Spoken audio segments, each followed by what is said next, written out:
Get a Better Broadcast, podcasts and voiceover voice. Hello, I'm Peter Stewart. Today's episode is entitled Getting Feedback on Your Voice. And what I've done is break this down into what a director can do to give feedback and also what a voice artist can do when they receive feedback. So, let's get cracking, eh? So, directors only have you give the feedback, not everyone in the control room.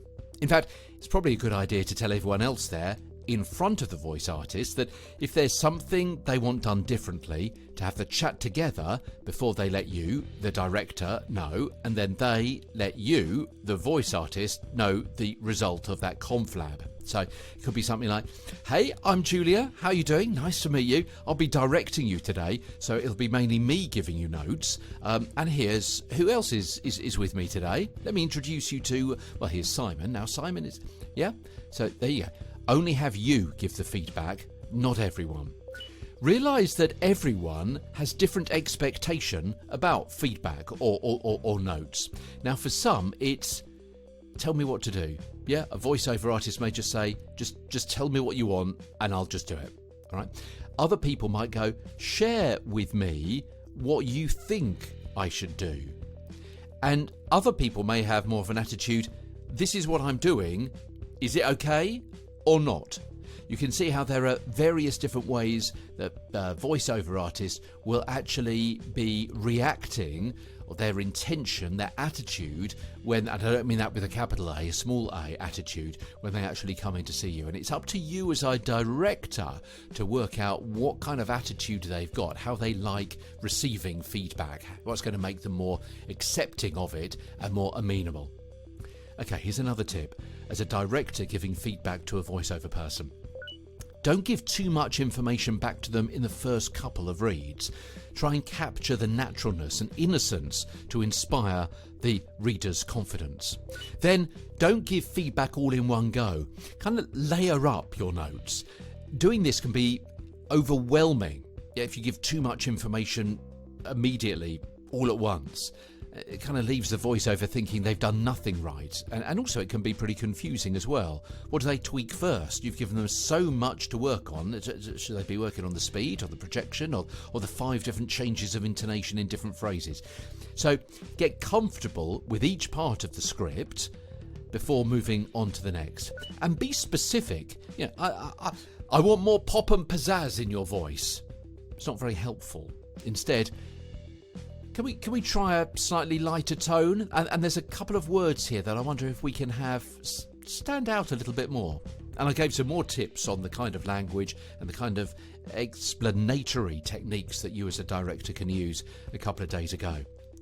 At first, gently remind the reader who they're talking to and their role. And then subsequent suggestions might be around the speed and the pauses, then say tweaks to tone and intonation, and make the notes clear and specific so your voiceover artist can easily understand them, so your actor knows why they're doing the read again.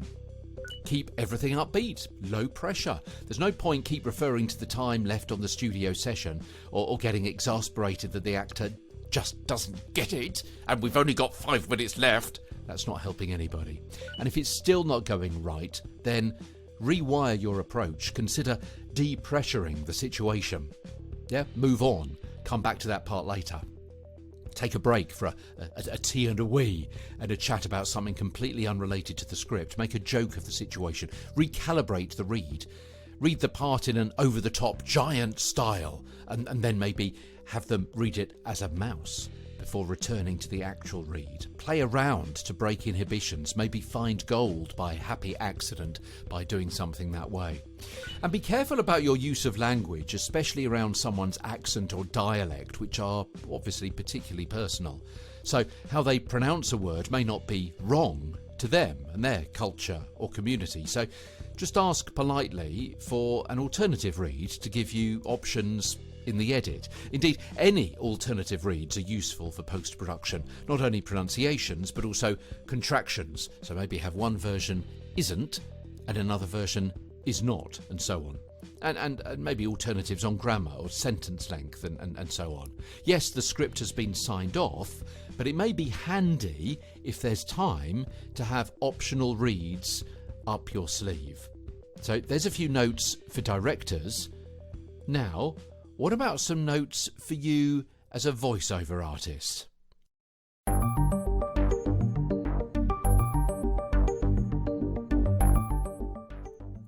So, those tips for voiceover artists on getting direction. Politely check early on who of several people in the control room is actually directing you. So, just so as I know, who am I taking direction from today? Is that going to be you, Maggie, or is it Fiona this time around? And that saves studio, duration, contradictory information, and general confusion. And actively listen to what the director says. That is, don't just hear their suggestions, but concentrate, work to understand them. Consider repeating what they've said back to them, so you both know that you've understood, or maybe that you haven't understood. So it could be something like, so a little bit slower on that tagline and to slightly lift the brand name, yeah? Okay, yeah, no problem. I can do that. Maybe also consider writing down the direction, marking your script up as required to help you remember and act on what it is you've been asked to do. So, tips there for voiceover direction, giving it and getting it on Get a Better Broadcast podcast and Voiceover Voice.